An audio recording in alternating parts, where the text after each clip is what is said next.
The following is an Eyewitness News special presentation. It's grown to become a monster storm. It's an unpredictable storm. We never thought it was going to get this bad, and, here we are. Mass destruction. I mean, water surge can take out stuff that you never believed. They are images we'd like to forget, but that serve as a powerful reminder of the devastating power of hurricanes. Coming off the unbelievable 2020 storm season, which broke records and caused millions of dollars in damage, the message is stronger than ever. We need to be prepared. Over the next half hour, our team of local weather experts will look back and look ahead at what may develop this year. We'll also talk about what you can do to get ready now, and we'll show you the latest tool Eyewitness News will use to track whatever storm heads this way. From Eyewitness News and your local weather experts, this is Eye on Hurricanes 2021. The 2021 Atlantic hurricane season is here, and once again this year, we need to prepare for an active one.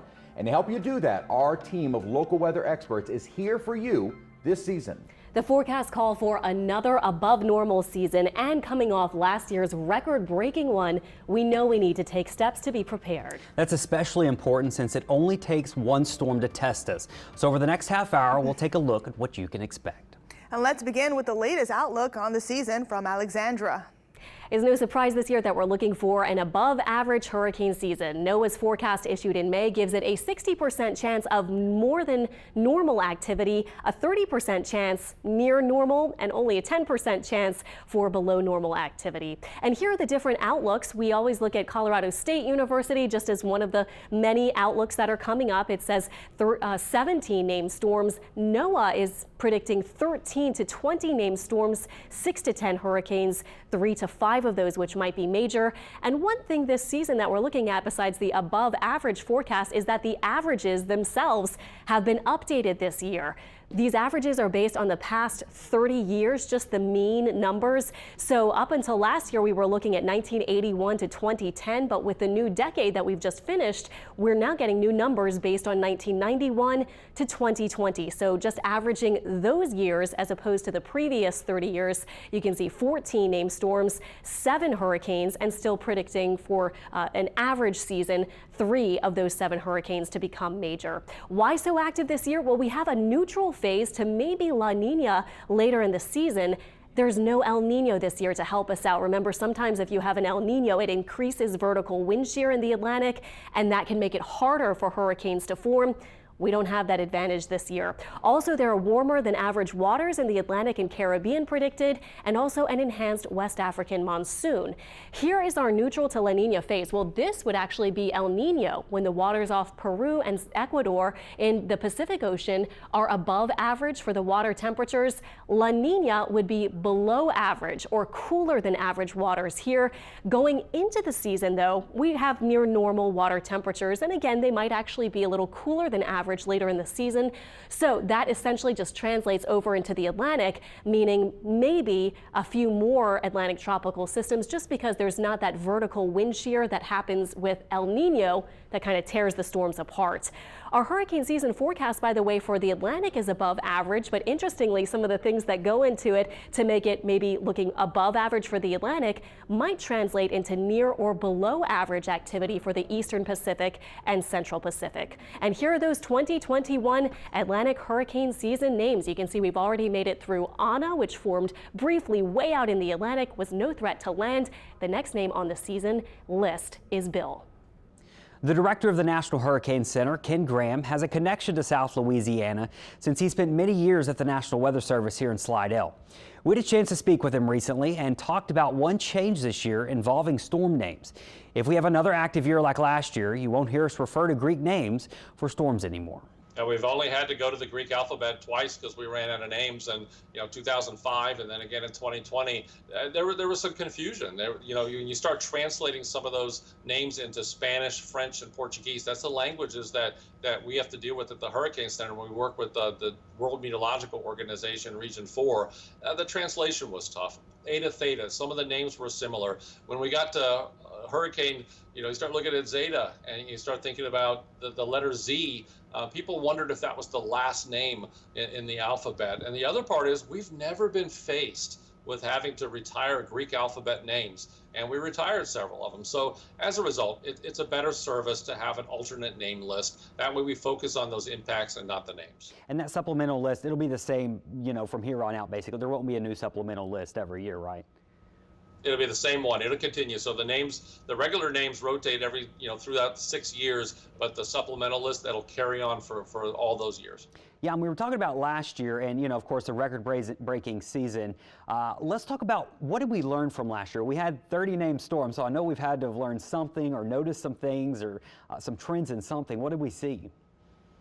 I think for one thing, a lot of these times when we always talk about every storm is different from a preparedness standpoint. And last year was just another example of every storm is different, even from a meteorological sense. In other words, you look at Hurricane Laura, you have a situation where our forecasts are very consistent. It behaves. The stronger the storm, usually we have better verification on the track. Other storms are so different. You look at Sally, where you have a slow storm where the center's jumping around. I mean, you had multiple centers at times, and you could get a 20-mile jump in that center, could be a 40 or 50-mile jump on where that storm's going to go in the next couple days. So it's another reminder, every storm is so different. And to have a record season in a pandemic, we did everything we could here at the Hurricane Center to stay safe. If we're able to keep everyone safe here, we're able to keep everyone safe out there. Up next, some of the steps you can take now to get ready for this hurricane season. Plus, we'll look back on the record-breaking 2020 season and some of the lessons learned. And we'll show you the newest tool here at Channel 4 for tracking storms as they happen. Stay with us as Eye on Hurricanes 2021 continues.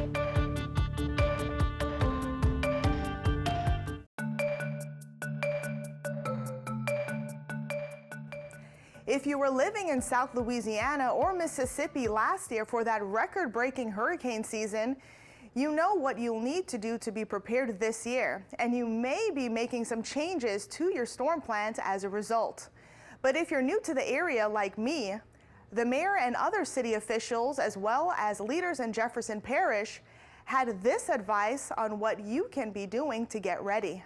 And as we have seen from the rain events that we've had and the tornado we just had, throughout the past couple of weeks, we could have another active season ahead of us. Again, we have been warned above average and above normal. Just the way you need to do it with your families is the way we're doing it with all our departments, getting as prepared as possible so that if a storm comes our way and starts bearing upon us, we can act as ready as and without the stress. If the more preparation we have towards this storm season, the better off we will all be. Here are some reminders about things you'll want to stock up on and have on hand this hurricane season. Remember, you'll need food and water to last 3 to 7 days. It's a good idea to have at least a gallon of water per person per day. You might also want to stock up on sports drinks, a manual can opener, and disposable plates and utensils. Another great purchase before a storm is a portable battery for your cell phone. That way you can charge it up before a storm comes and have a way to power your phone if the electricity goes out. One other thing you can do right now to get prepared for hurricane season is download our free app. And we're making it easy for you to do that. Just grab your smartphone, take a picture of the QR code that you see on your screen. That will take you to a page on our website where you can download our free app for your iPhone or Android. The app will have all of the information you'll need before, during, and after a storm threat this season, including the latest forecast models and tracks, as well as our live storm coverage. The 2020 hurricane season was the most active on record with 30 named storms. It started early in May and it ended late in November. Southeast Louisiana saw its first major hurricane since the record-breaking 2005 season. That was Zeta. Here's a look back on what we learned from the unforgettable year.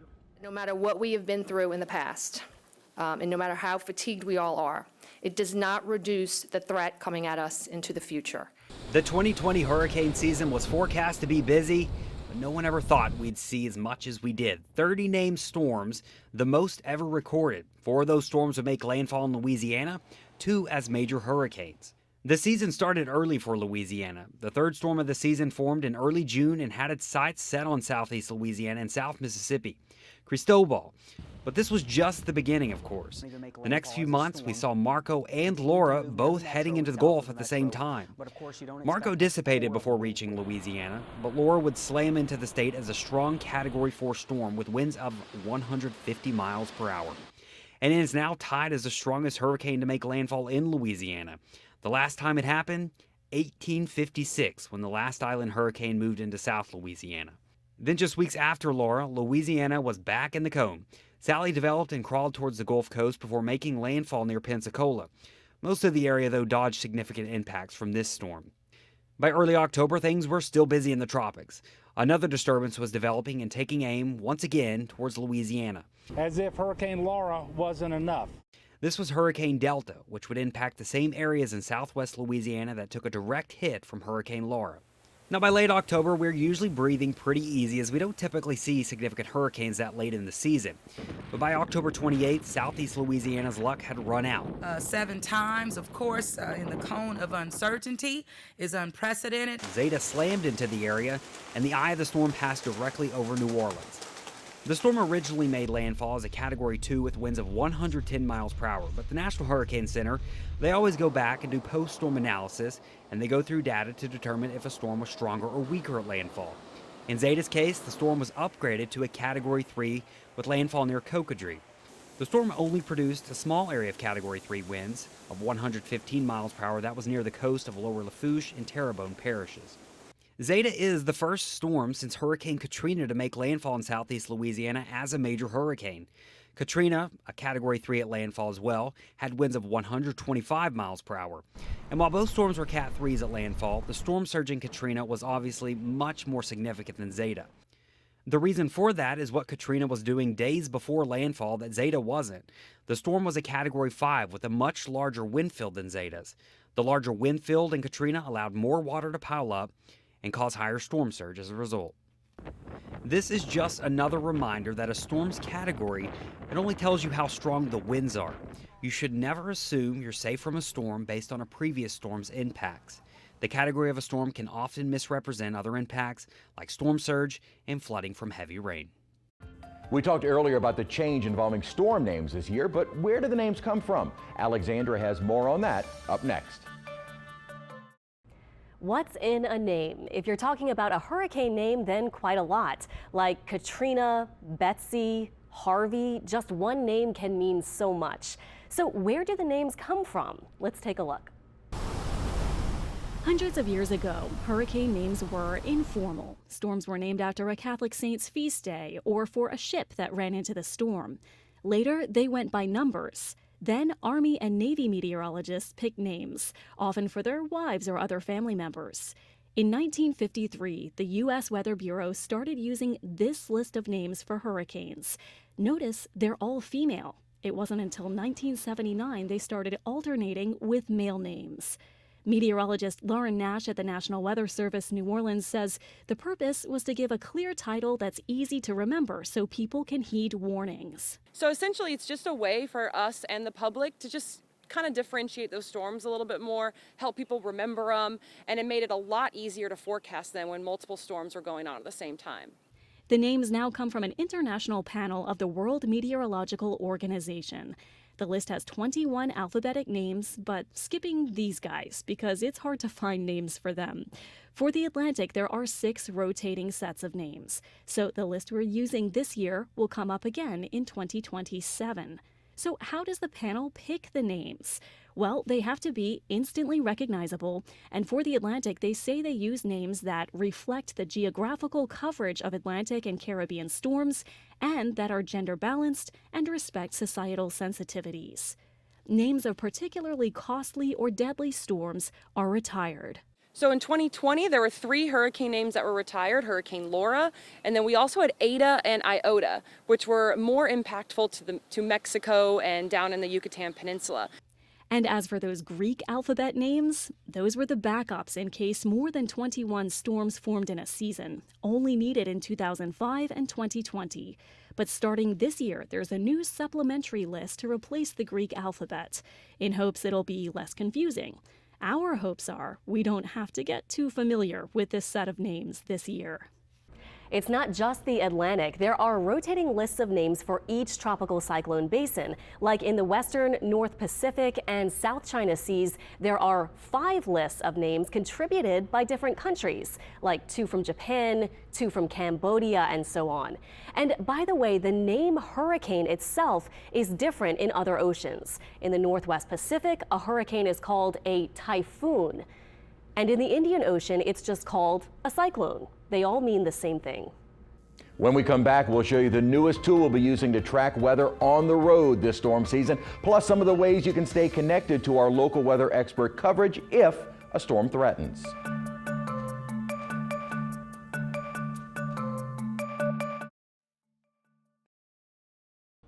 Well, for the 2021 hurricane season, we do have a new tool available to the Weather Expert Forecast Center, and that is the Mobile Forecast Center. This will allow us to drive into the storm to give you the up-to-the-minute information, as well as allow us to analyze what the weather is doing, verify what we're seeing on radar and satellite, and use that information to better forecast what storms are going to do. Starting with the top, it's all outfitted with the latest equipment, including a pan-tilt zoom camera with high bright LED lights. This will allow us to actually take a 360-degree view of what a storm is doing, what conditions are like from the safety of the car.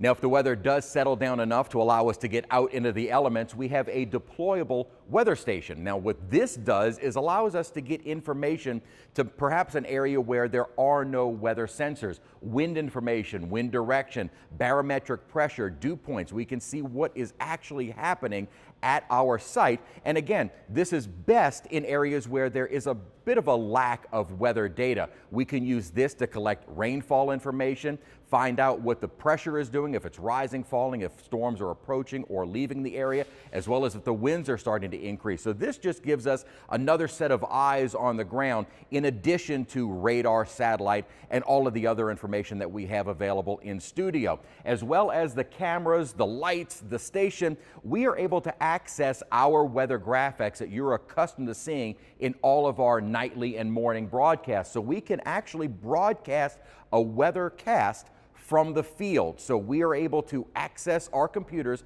back at Channel 4 and bring you satellite data and perform an entire weathercast from near a storm, or again, if conditions allow, to get out into the elements. You're going to see this a lot during the 2021 hurricane season, but even aside from the storm season, this will allow us to go to events, schools, and better educate the audience and the viewers with weather information, what we do on a daily basis, as maybe also give you a little bit more insight as to how we prepare a forecast. Our new mobile forecast center offers lots of ways for us to track weather conditions on the streets. But one of the best ways we can report on what's happening before and after a storm is with help from you, our viewers. Devin Bartolotta has some reminders on ways you can send us your weather videos and pictures. Hello to our citizen journalists. We want to show you the best and the easiest way to get your pictures and videos to us here at Channel 4 so we can get the information out to people who need it as soon as we can. First off, only take pictures and videos if it is safe to do so. Secondly, make sure you're taking pictures and videos horizontally, long ways like this, not vertically. It just looks better on TV and on your computer that way. When you have something you'd like to share, open up the WWL-TV app and scroll down to Submit Here. It's very easy to upload, but make sure you tell us exactly where the photo was taken so we can accurately report conditions in those areas. You can also text us photos to 504-529-4444. Be sure to include the location and anything else we need to know. We thank you for being an extra set of eyes and ears as we cover Louisiana. Thank you so much and stay safe. If you evacuate for a storm this hurricane season, remember you can always take the Eyewitness News with you wherever you go. With the WWL-TV app, you can track storms, get the latest forecast, and watch Channel 4's hurricane coverage all online. We'll stream our live coverage on our app, our website, WWLTV.com, and our Facebook and YouTube pages.